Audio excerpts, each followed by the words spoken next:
मेरठ के अंदर एक आकर्षण बढ़ा है और इसलिए लोग यहाँ पर आना चाहेंगे, परंतु उनको ठीक प्रकार से हम काम दे सकें, उनको आवास की सुविधाएँ दे सकें, अन्य सुविधाएँ दे सकें, इसकी एक समग्र रूप से योजना बन रही है और वो क्रियान्वित भी हो रही है। और मुझे ऐसा लगता है, मुझे विश्वास है कि आने वाले केवल 5-7 साल में या 10 साल के अंदर उत्तर प्रदेश तो बदलेगा ही, देश तो बदल ही रहा है। मेरठ के अंदर भी एक बड़ा व्यापक परिवर्तन, व्यापक उन्नति मेरठ की दिखाई देगी। तो जैसा सर ने बताया, मुझे लगता है कि मेरठ की जनता को डरने की ज़रूरत नहीं है, क्योंकि हमारे साथ में जब इतने एक्सपीरियंस और इतने अनुभवी नेता हमारे साथ में है, तो हमें डरने की ज़रूरत नहीं है, वो सारी व्यवस्था अपने आप कर लेंगे।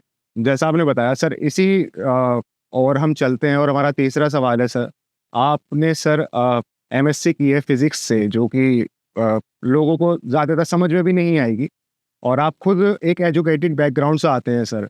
सर, मेरठ में भविष्य में कोई बड़ा रिसर्च सेंटर या कोई बड़ा इंस्टीट्यूशन जिस पे लोग और ज़्यादा काम कर सकें इस फील्ड में, ऐसी कोई प्लानिंग है?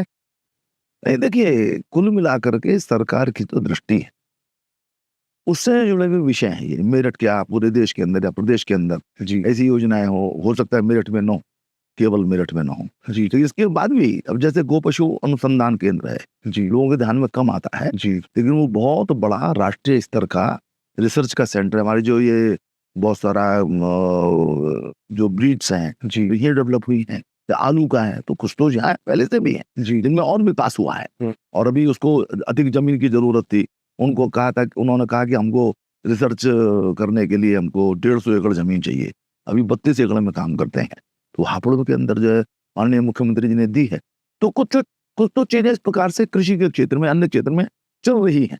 लेकिन कुल मिलाकर के अनुसंधान के संबंध में आगे बढ़ें, ये ध्यान माननीय प्रधानमंत्री जी का है। और ये बात में मतलब आपको थोड़ा-सा सुन कर के हो सकता है शॉकिंग लगे ये, कि अभी तक भी देश के अंदर अनुसंधान का ठीक प्रकार से इंतजाम नहीं था कुल मिलाकर। डीआरडीओ जो अपना रिसर्च का काम करता है सेना के लिए, वो तो था, वो अच्छा काम कर रहा था। परंतु ये माननीय मोदी जी हैं जिन्होंने आज से 4 साल पहले पूरा बाकायदा एक रिसर्च फाउंडेशन बनाई, उसमें पहले 10,000 करोड़ रुपए उसको बढ़ाकर 1 लाख करोड़ रुपए दिए हैं उसके अंदर। क्योंकि इंडिपेंडेंटली रिसर्च हो, आर-एन-डी जब तक नहीं होगा, तब तक आप जो आगे बढ़ ही नहीं सकते। जी सही। आज हमारे जो बच्चे हैं, हमारे जो टेक्नोक्रेट्स हैं, हमारे जो एजुकेटेड बालक हैं, वो अमेरिका में या जो है अन्य देशों में, अमेरिका खासतौर से, लेकिन उसका हब है रिसर्च का उस प्रकार का, जी। जी। हमारे बच्चे वहाँ जाते हैं।